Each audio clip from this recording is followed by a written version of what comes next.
go ahead and get started. My name is Jen Dalby. I am the product manager for Kuali Curriculum Management, and we've got with us our CEO, Joel Delin, who will be doing our presentation and demonstration today. I will help moderate the question and answer session at the end. Thanks, Jen. You ready to go? You're welcome. Glad everyone could make it today. Sorry about the mix-up last week. Our webinar software was having a problem. They were having a global outage, but we're glad you could join us this time. Who are we? In 2004, the Kuali Foundation was formed by some schools like MIT, Indiana University, and so forth to get together to create open source administrative software. They had a lot of success. They came out with several great applications that are used by over 100 universities, including research administration software, financial software, business continuity planning software, and so forth. In 2014, Kuali was reimagined, and we created a company out of that foundation in order to really drive the software and to increase the quality, to improve our velocity, and to focus on really well designed software. This is our mission, is that colleges and universities should spend less on administration and spend more on teaching and research, and we're very dedicated to that mission. All of the employees who come here are focused on that mission. We are not owned by venture capital or by private equity, and so we don't have a goal to go public or to sell the company. We're here for the long term to create great software. Our vision is that we simplify higher education process with thoughtfully designed open source software delivered from the cloud, and all of those are important. We're focused on simplification. Our software is well designed. It looks good and works well.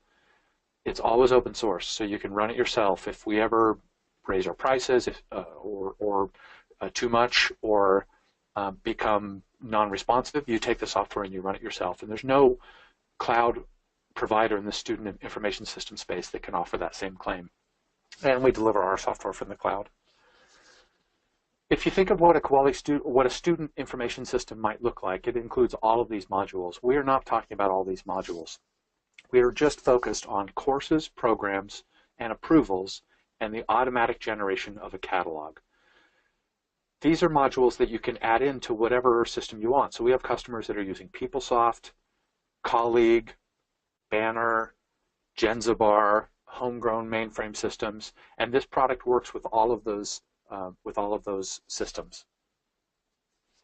The way we do our development is we do individual services. So this is a little bit nerdy, but everything that we create has a lot of APIs. So getting data in and out of our system is relatively easy. Developers like our documentation, they like our APIs, and they enjoy working with the system because it's really made to help developers get data in and out of the system easily. These are just some examples of our customers. The University of Hawaii system, which is 10 schools, University of Toronto, and so forth. I won't go through all of these. And we're signing up another 1 or 2 customers a month. We're getting a lot of great feedback about the product. So let's talk about the product. What is the problem we're trying to solve? Well, there's a challenge. If I'm a proposer, either a faculty member or administrative staff, and I want a new program or I want a new course, what information do I need to fill out? What's the form? Who has it? What are the dependencies? So if I want a new course, if I change that course, who will be affected by that? Who's going to do the approvals? And if it gets stuck, who do I need to call? And then where's my proposal in the process? Is it done? Is it still waiting? And so forth. Approvers have a challenge that they need to quickly know what it is that they need to approve, and they want to know who else is doing the approving, and then quickly see what the changes are. They also want the ability to collaborate with those other people who are approving in case they need to send it back for review or ask others what they think. And then finally, administrators, they want a list of everything. They want a top-down view of everything that's going on in the system. They also want to see how learning outcomes fit together with courses and programs in the institution. And they want workflow and forms to work for their school. They don't want to have to take the same workflow and the same forms that some other school is using. They want it to be configurable. Administrators also want to know how campuses integrate if it's a system. And then finally, they want an easy way to generate the catalog. Since the data is there, we already have the information about the courses and programs. We want a way to generate the catalog quickly and easily. So that's what Kuali Curriculum Management and Kuali Catalog are. So Kuali Curriculum Management is a canonical list of courses and programs. It's the list. Take it out of the spreadsheet, take it out of wherever it is. It's a list of all versions of the course of your courses and programs, and that can feed other systems. It's a fully configurable set of input forms, so you can put whatever you want onto your forms. Now we have a set of best practices, but you can configure the forms the way you want to working with us. It's a set of powerful rules. So the types of things that you would normally have in a degree audit system, you can put into the curriculum management system, which is relevant because that's where the approvals happen. If you want to approve a prerequisite, or if you want to approve an acceptance criteria for a program, being able to put those in a structured format into rules helps feed other systems to generate catalogs and things like that. It's also a flexible role-based approval system and a way to visually track where proposals are in the process. And finally, it's a set of reports, including outcome reports, but there are dozens of reports that come along with the system. Kuali Catalog is a searchable online catalog that's generated automatically. In addition, there's a content tool for creating rich catalog content like a letter from the president or about our university. You can publish your CM course and program content, and you can have real-time updates. So when you make a change, you can have that show up in the catalog immediately. There's also a way to generate a printed catalog and an automated list of changes that have happened since that printout. So when I print my catalog and hand it over to an accreditation body or to students, we will automatically generate changes that happen after the printed catalog in an addendum that students can see online. So there are 4 design principles, and then we'll show you the product. First is the products are thoughtfully designed, so users are happy when they use the products. Second, the products are accessible from any device. Third, we have a very flexible reporting and analytics product that you can use. And last, developers that use the system are happy because the APIs are great. We're going to jump in and do the demo. Now, Jen may interrupt me once in a while. If you have questions about the demonstration, please jump in and just ask your questions. So I'm going to make this a little bit bigger so it's easier to see. This is the curriculum management product. Now you notice that we have courses. This is a list of all courses. There are 13,000 courses. Programs, we have 363 programs. And then a list of all the proposals that are in process. So these are just my proposals that are in process at the moment. We also have a way for you to create other types of things. We call this an experience. You could make that a master's thesis or a seminar or some other type of learning thing that you want to track. We also have specializations. So if I have and you might call this something else. It might be a specialization, it might be a certificate, it might be whatever, but I have a Bachelor of Accounting. This might be a Bachelor's of Accounting in Tax. So you can use that if you choose. Policies. So you have the ability to track and get approvals for policies in the system. And of course, reports. So we'll quickly show you the entire product, and then we'll go back and go into more detail in each area. So first, we want to show you courses.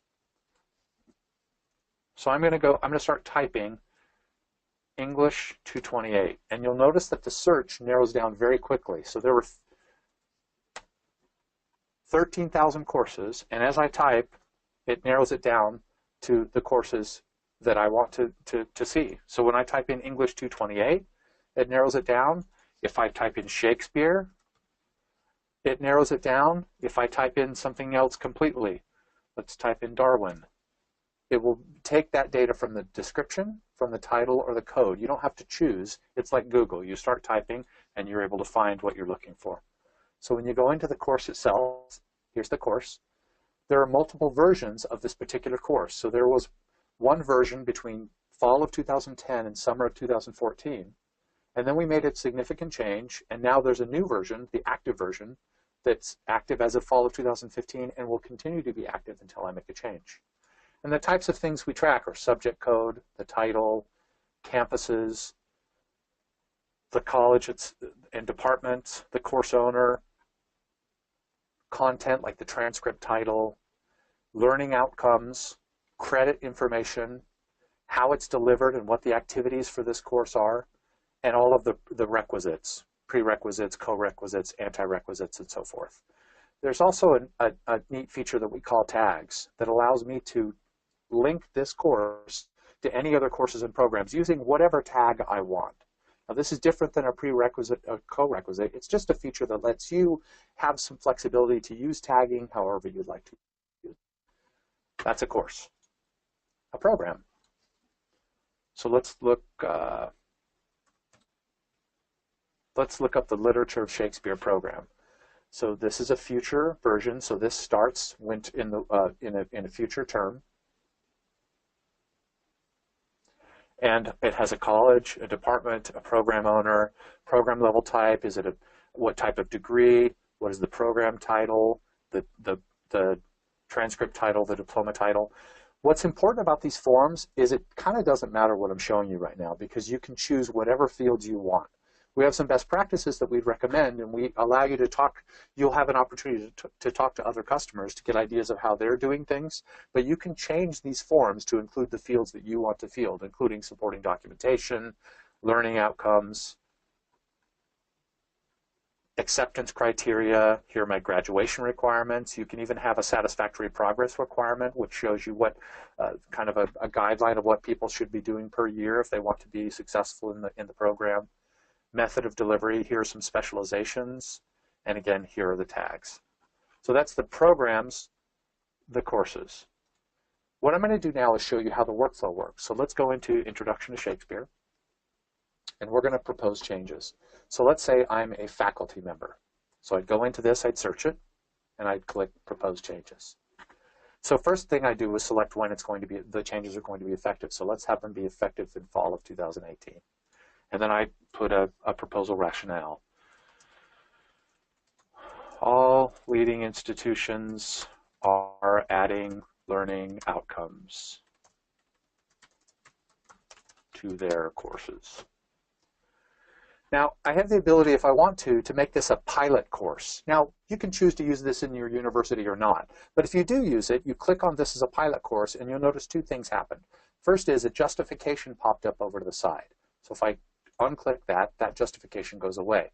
So on the forum, you have the flexibility to have this kind of what we call progressive disclosure. The other thing that happened is that we created a mandatory end date. This particular university, Monsters University, when you create a pilot course, it must have an end date. So you can configure your form to have those kinds of validations. You may not use pilot courses, but you can imagine how you might use other types of validations.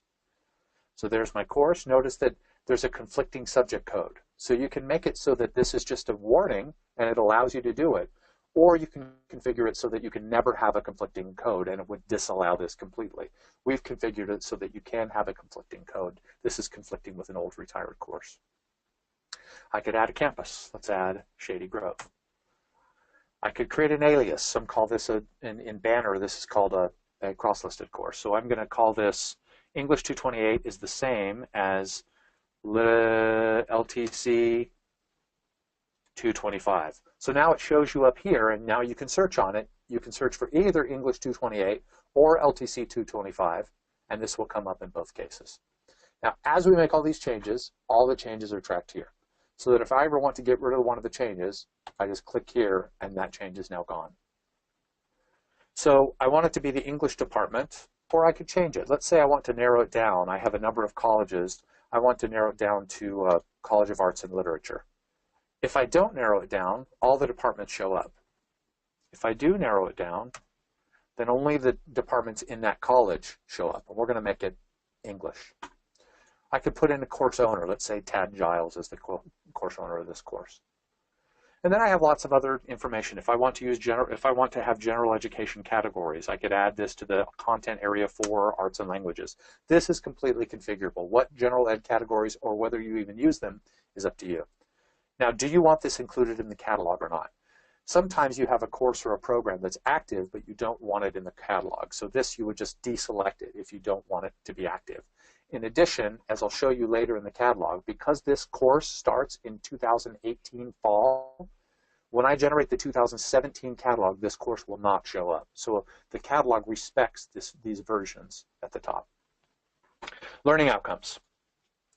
So if I want to create a learning outcome for this course, I could create a learning outcome. Learn the history of William Shakespeare.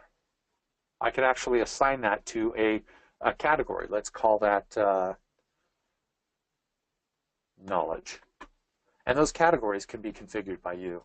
I could, if I wanted to, have a code. So in most systems, they turn this off. But if you're a university that has a code for your outcome, you could actually type in a code there. But in most systems, this would not show up at all. And then I could link it to an institutional outcome. So let's say that I have an institutional outcome called think critically and creatively, communicate clearly, and act with integrity. So we're going to link to that. So now it's linked to our institutional outcome. What you'll see later is that when we create, I also want to link this course outcome to a program outcome. So if I start typing program outcomes, it will bring up the program outcomes that are available in the system. So let's say I'll pick one that doesn't apply, but let's go here. Students will demonstrate proficiency in calculus. This is the mathematics program. So whatever programs you want, you can start typing, and it will narrow down all of the programs that I have. Students will demonstrate the ability to work in teams. So this is one of the program outcomes for the Literature of Shakespeare program. So now I'm linked. When we go to this program, you'll see that it's now linked to this course outcome. Course credits. You can have fixed or multiple or a range. You can have repeatable credits. This is not repeatable. This is repeatable.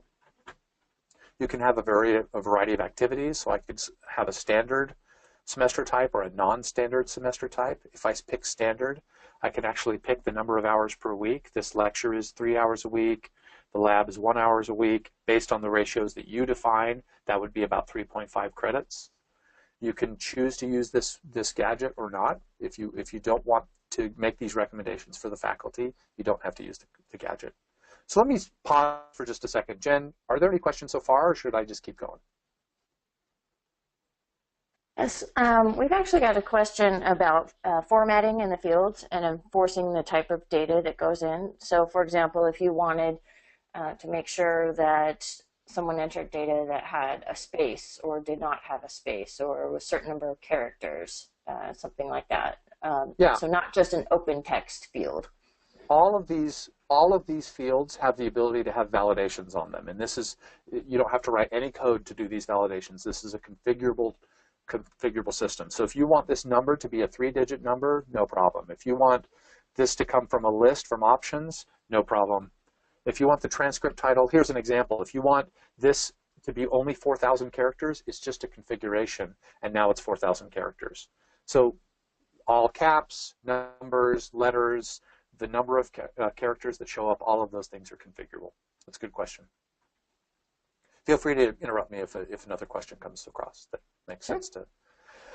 Requisites. So we can have prerequisites, co-requisites, anti-requisites. So as an example, I have to be admitted to this program, and I'm going to type in the language arts program. Or I must have earned a minimum grade of B in the following courses. And you can start typing, and it will go through those 13,000 courses very fast. So let's go English 214. Let's go English 372. Let's go English 510. I could even put a draft proposal in there as a requisite, and they will go through the process together. So those are just some examples of my prerequisites.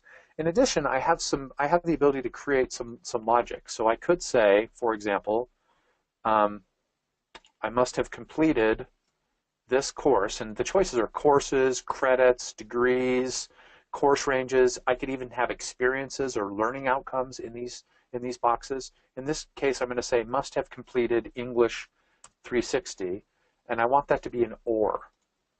So I'm going to create a group for this, and I'm going to say A and B, or C. And it automatically changes this. Now, if I want it to be and, A and B and C, then I would just go here and select and. So I can either do it here in these drop boxes, or if I like kind of logic expressions, I can do the logical expressions. You can do it either way, and it will change it in one place or the other. And then, of course, here are the recommended. So these are mandatory prerequisites or co-requisites. These are the recommended ones. So dependencies. If there were any courses or programs that were dependent on this course, those would show up here automatically, and I'll show you how that works in a minute.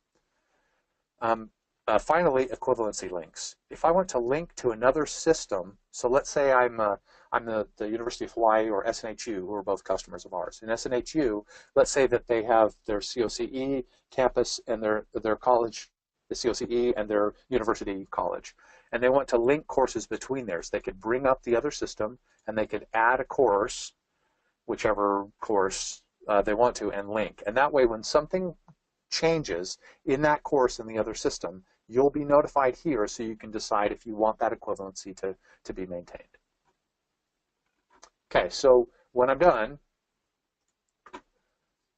I can see all the changes. So all of the proposed show up in yellow, and all of the existing show up in blue. So it's super easy to just go down and see what changed. So if I'm the proposer, or if I'm an approver, I can see what changed right here. These are all the changes that happened. But I can also see the blue and yellow, so I can just quickly scroll and it shows me what changed. I don't have to review the entire document. So there are a couple of things I want to show you in addition. If I want to share, I could bring up somebody like Jen, and I could give Jen the ability to co-edit the system. So now if she were to go into the system and make changes, I'd be able to see them. In addition, there's an addendum. If I invited Jen, let's invite Jen to create an addendum. So a request is sent to Jen. She would get an email, and in that email, it would give her a link. So she could go then and she could type something into this addendum, or some people call them I forget the word. So she could type something like endorsement. I heartily endorse this proposal. Please approve it because I tried it in my program and whatever. So when she does that, it shows up right here. Somebody else could come and say, I disagree. This is a terrible idea. And that will also show up. And I, as the proposer, can delete the ones I don't like. So here, this is before it's been submitted. I'm asking people to come in and comment, and I can curate which of those comments actually show up. Now, I can't curate the comments that show up from the approvers, but I can curate the comments that can show up from my endorsers. So when I'm ready to submit for approval, I just click Submit for Approval. Now notice that the header is now different. It's a different color, and it says it's in workflow. So now the system, the proposal has been submitted. So I would get an email. I'm Joel. I'm the curriculum manager, and I now have an email that I click on to bring me to this proposal. And I can go back and see who submitted it. Joel created it on this date. Sean, Joel, and Jen are all the curriculum managers, and we've set it up so that any one of them can approve. So when I'm ready to approve, I could, if I wanted to, send it back. So I could click Send Back, and I could choose where in the workflow I want to send it back to. Please fill in blah, blah, blah, blah, blah. And I could send it back to any node I wanted to in order to put in more data. And I can choose when they're done, does it come back to me or does it continue in workflow? So let's say I was right here in the workflow and I sent it back all the way there. I could choose to have it come back to me when they're done, or I could choose to have it continue on in the workflow process, and they have that option. But instead of any of that, I'm just going to approve it. I'm going to make a comment. This is exceptional work. I approve. And when that happens, that data now shows up in context. So I can go back and see Joel approved it, and here's the comment that Joel made. So if I want to see anyone who's made an approval or a rejection along the process, I can see who made the approvals, who made the rejections, and the comments that they made. So here's another one. Yes. So same thing. So now that's approved, and I can go back and see that Joel said yes. Joel said this is exceptional work, and so forth. So what does the workflow look like? This is what the workflow looks like, and this is completely configurable by your institution. In this case, we've created the notion of a department, a college, and the university curricular committee. This is configurable by you. So let's say that you wanted to add a new category. a new category right here, and let's call it pilot. So now I could say if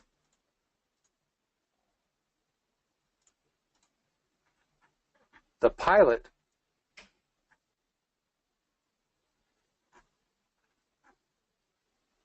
let's say if the proposal type, let's say there's something in the is not empty. So if the pilot justification is not empty, then go to this node. So all of the proposals will come for here unless it's a pilot. If a pilot, it will go through here and gets to go directly here. Whatever, you can set it up the way you want to, but those rules are configurable by you, the institution. For each of these individual, for department, you can determine what roles in the department get to approve. So first it's going to be the curriculum manager and then maybe the chair. Or if you only have one role that needs to approve, or if there are 5, you get to choose that. And for each one, you can determine for each node, is it an approval node? Is it FYI only? Do they just get an email? If it's a group, let's say that the curriculum manager is actually a curricular committee. If it's a group, you can make it be a unanimous vote or a single vote. If one person approves, it moves on, or if one rejects, it gets kicked back, or custom, maybe 70%. If 70% approve, then it moves forward. So you have the flexibility to choose for each node how it works. And then you can also choose for each node, can those people edit the proposal or not? In some cases, you may not want the dean to edit, but you may want the curricular manager for a node to edit the proposal. So Jen, before I move on to reports, is there any questions or things that I've missed? I did answer one in the chat about keeping old versions of things. If, for example, if you went in and changed the requirements for something, if the old version is kept anywhere. So I thought you might want to show how you can access that. Yeah, so if you want to go to an old version, you can go to this, back to this old version. This is the version that was good from fall 2010 to summer of 2014. And here's the actual course. It's in the past. But if I want to view the proposal itself, this is the proposal, and it shows the proposal rationale and the changes that happened and so forth. And then I can go back to the active course. So let me quickly show you reports, and then we'll open it up for additional questions. So the way our reports work, the reports engine is actually very flexible and pretty powerful. So let me go through a couple things and show you. First, courses. When I go into a course, it will show me a list of all the courses in the system. So in this case, it's going to bring up 13,000 or whatever courses. This is my test environment, so sometimes it can be a little bit slow.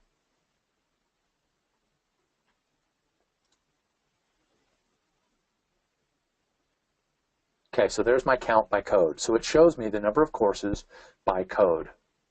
So if I want to narrow that down, I can narrow that down by drilling through. So here's there are 201 in history right now. So let's drill through and get a list of all of the courses in history. And then I can download that to CSV or to Excel. In fact, our export automatically works with CSV, images, PDF, Excel, and so forth. So we have lots of different kinds of reports. I'm going to go back to this count one. It was a little bit slow earlier. We might be running some maintenance. Joel, we did have a question about ways that we track users and their activity. So if you get a chance, you might want to take a look at the users report as one of the ways that we do that. Sure. So let's go to user activity. So if you'd like to see a list of all the users that are using the system at this moment, all the users who use the system, you can see these are the activities. So the added activity, the added by cloning, approved, changed, deleted. If I want to narrow that down, I could just click here and drill through and see a list of all the users that have added. This is our test system. There we go. So Cade, Dallin, Rox, Grayson, these are the ones that have added something, and I can download that system. And it tells you some information about how and when they did that. I can also narrow it down by user. You'll notice some numbers in here. That's because of some testing that we do. So these are just users that are actually doing things. And if you wanted to narrow it down by action type, I could go to action type and say, well, just show me who's approved things. And the data will change. Or just show me people that have rejected things and approved things. Or just rejected. So it's a pretty flexible system with the ability to kind of look at things the way I want to look at them. Let's look at course workflow. This is where I would go if I wanted to see something that's a department that's taking a long time to get their approvals done. So let's go to aging workflow nodes. And this shows me these are nodes that have had, these are proposals that have been waiting the longest. So here you'll notice since 2015, August, the College of Arts and Literature has had 2 proposals that have been waiting that long. Since 2015 of October, then there are 8 in this college and 1 in this college that have been waiting this long. So if I want to drill down on that a little bit, I can click here. Let's go to one that has several in it. Let's go to this one right here. There's 6 proposals that have been waiting since 2016 March. I can drill through. And these are the individual approvers that we're waiting on to get their approvals done.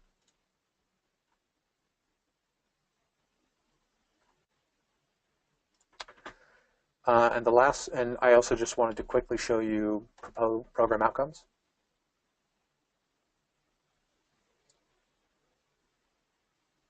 So these are the program outcomes. If I want to get a program outcome list, it will show me all of the program learning outcomes that are in the system. And it will show me which ones have course outcomes that are linked to them or not linked to them. And it will also link them to our institutional outcomes. So I can export this whole thing to a spreadsheet, a PDF, an Excel spreadsheet, or what. There's one last thing I forgot to show you on course workflow.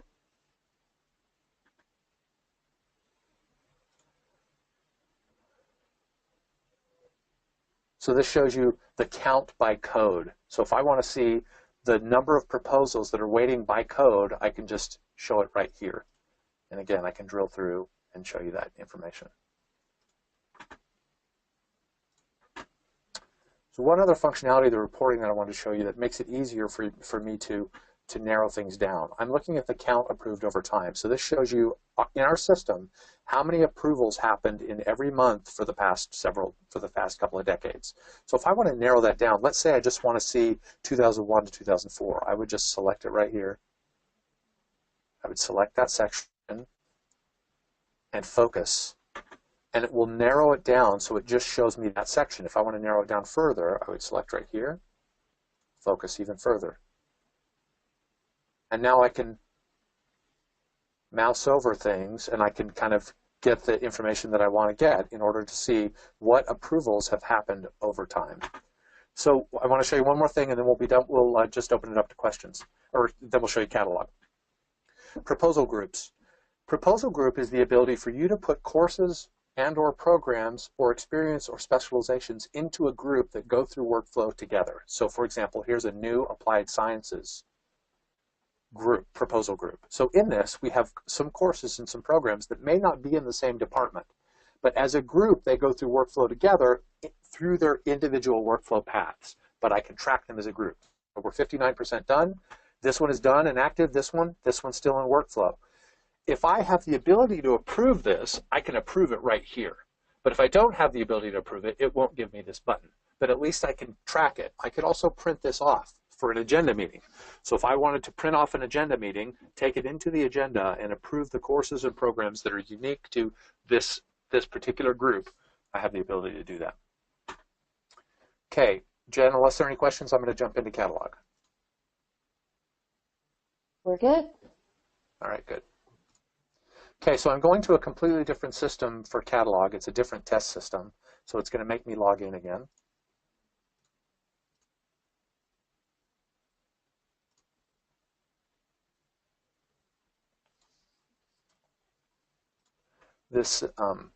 So this is our new catalog system. So the first thing I'm going to do is I'm going to show you the system itself.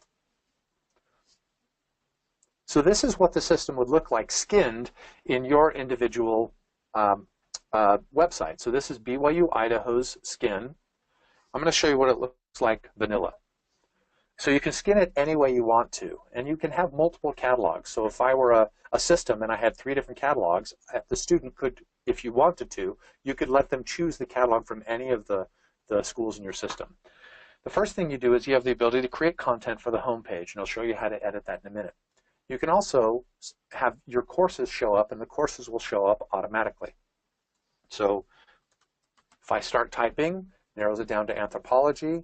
I'm going to click on this course, and right there in context, the course shows up. I can see the course description, the credits, the prerequisites. If I click on this, it will give me more detail about the course that is the prerequisite, and so forth. You can also, if you wanted to, see a list of all the changes that have happened to this course since the printed catalog happened. So this course prerequisite has changed. So this is the detail screen for that course, the course requirements, and this is an example of something that has changed. If I want to see programs, same thing. I just go in and start typing. Anthropology. Did I misspell it? There we go. And this gives you the program description, the program requirements. These are the general ed courses, the arts and science courses, the major courses, and so forth. So it will tell you the electives, all the prerequisites. If there were credit limits, it will add up the credits for you. That's a feature that's not in this build I'm showing you right now, but the credits will be added up automatically. So I can automatically see the courses and the programs for the system. I can also see policies. So if I want to look up the grading system policy, I have the ability to click here, and here's information about the grading system policy for our university. So this is meant for students to be able to see online or on their mobile devices all of the course and program information without you having to copy and paste it. It automatically pulls this information out of curriculum management and puts it onto the system. That said, there's often content that you want to be able to see. So there's special content. You might want an About Us section or a Welcome section. And in the Welcome section, you might want a message from the president. So let's see how you edit that. Let's go back to the editing system. Remember, for courses and programs and policies, you don't have to edit them. They show up automatically. But if you want to edit other pieces of content, you go here and you create a content item. So in this content item, we have careers, welcome students, policies and procedures, and message from the president. So let's go to message from the president, and we're going to edit that. I'm going to put right here my cursor, and I'm going to drag a picture. So I can just drag that picture and save it. So now when I go back out to the content, to the public catalog, that picture will show up. So you have the ability to drag and drop pictures from your desktop, change it, use bold, italics, bullet points, and so forth, because it's just a rich text. I also have content sets. So a content set allows me to group together individual content items. So the content items are welcome students, policies and procedures, message from the president. A content set lets me group those content items into things like welcome, about us, and so forth. So that's nice because it makes reusable content so that it can be used in different places in different catalogs. And then I've created the actual catalog. So in this catalog, I've edited it and I've added content sets like about us, like welcome. If I wanted to add new ones, I could add them right here.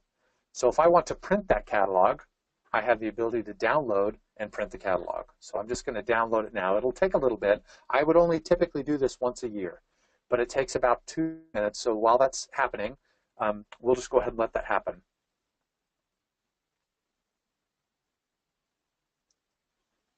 Jen, any questions I can answer about catalog while I'm waiting for this to download? Yes, I do have questions about catalog. Do you have to use catalog with CM? What if you've got your own catalog? You can only use catalog with Curriculum Manager. So you can use our Curriculum Management product by itself without our catalog, but our catalog relies on Curriculum Management today. And then a question about editing those content items. So it looks like a content editor, but not as complex as some CMS editors. We looked really deeply at the products that are out on the market today, and we found that they were very complicated. They were closer to a web content management tool. When we did our user research, we found that most of the customers, they don't want that. They just want it to be simple. And so that's why we created a simple system that has enough power to be able to do what we want to do without making it complicated. So now it's created the PDF. So now it's created this PDF. You can create a title page with whatever picture you want to put on there and so forth. There's all the programs and courses. It automatically creates a table of contents. Let's go to anthropology. And there's anthropology with all of the courses, the prerequisites, and so forth. So this is a printed catalog with the content, the letter from the president. There's the picture. So you saw that I added that picture. It automatically generated that letter from the president with the new picture that I just added and put it into this PDF. So our intent was to make it super simple. Now, we know a lot of people are moving away from printed catalogs, but it's not going to be, for some universities, they won't move away from printed catalogs for 5 or 10 years. So we want that experience to continue to be good, knowing that some people won't do it at all. They'll just use our online system. What other questions can I answer about the catalog or about CM? How long have you been working on these products together? Curriculum management, we started working on curriculum management in January of 2015. It was a brand new team. We did not, the Kuali project worked on a student information system for years before that. We used their analysis, their functional analysis, which was very valuable, but we effectively started over. So all of the code is new since January 2015. We shipped the first version of the product in August of last year, and we just continue to iterate since then. We have new features that come up every month. Let me talk about continuous delivery for just a moment. The way that we do our products, because we're hosted in the cloud, again, I'm moving to a different system, so I need to log in again. In our system, we come out with new features every week, but those features we put behind a configuration screen, so you don't have to use them. So there's a feature flag here where you can decide, I don't want to use this one, or I do want to use this one. So it gives you the power and the flexibility to decide when you want things to show up in your individual to show up in your individual sandbox, instead of letting us just push new features on you that you may not want.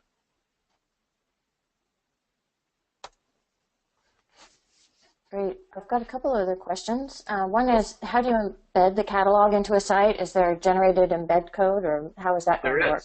Yeah, there's generated. So what we do is we produce JavaScript with all of the stylings and so forth, and we'll actually serve the JavaScript up from our server. So what you do is you just put a little code in your catalog that says pull in this JavaScript, and it'll pull it in and put it into your site. You can use an iframe. Any way that you can consume that JavaScript, you can do it on your website. And let's see.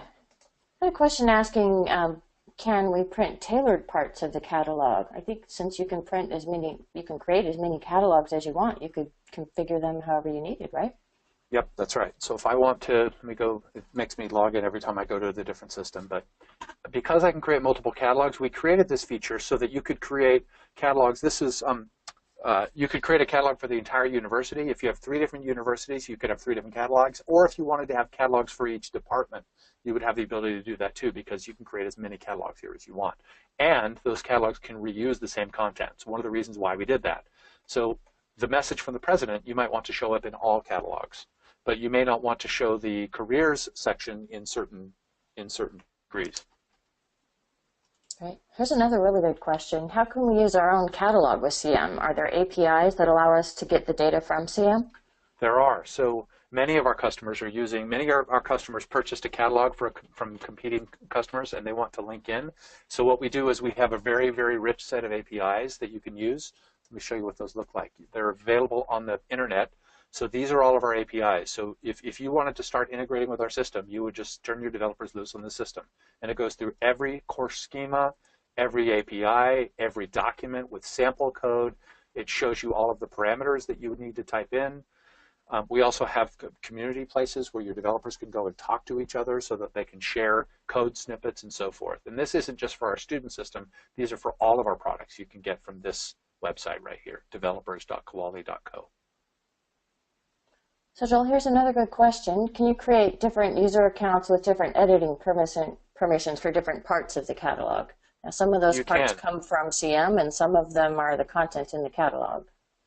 Yes, so you can have people that have, so in curriculum management itself, you have the ability to go to users And we'll pull these in from Shibboleth or from CAS or from LDAP or whatever your authentication system is. We support all of the major ones, the Active Directory. And you can actually pull the user in and you can give them a role. So let's go to Mike and let's edit Mike and let's change his role. He could be a user or an admin or a curriculum management admin. So the difference between those are whether you can actually change the workflow or not, whether you can approve the courses or the programs or not. There are a variety of different roles. And we're actually working on a new rights management system so that you can define your own roles instead of using our pre-configured roles, so that we'll just give you a list of things like can edit proposals, can move things forward in workflow, and you'll be able to put those individual actions into your own role instead of using ours. In curriculum management is we'll be finished with the product in about 2 or 3 months. By the time we're done with the catalog product, you will be able to have individual roles like that. Another great question about APIs, does it have capability of pushing data back into CM from system of record? Yes, so our APIs, go back to this here, it has all of the standard RESTful APIs. So RESTful is kind of the modern way that APIs are used by Amazon and Facebook and sort of modern consumer-oriented companies, so people are used to using these APIs because they're the most prevalent kinds of APIs. And one example of that is a GET, where you're getting information, or a PUT, where you're putting information. So you can put data into the system as well as get data out of the system. In addition, we have a real-time data exchange, and that's a special system we can work with your developers that will automatically wake up and tell them something changed. So they don't have to query the system once a night or once a week to see if something changed. The system will wake up and tell them that something changed so that they can put data back into their system or vice versa.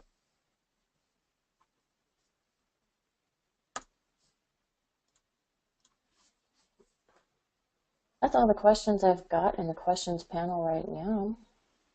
We have more that people haven't typed in.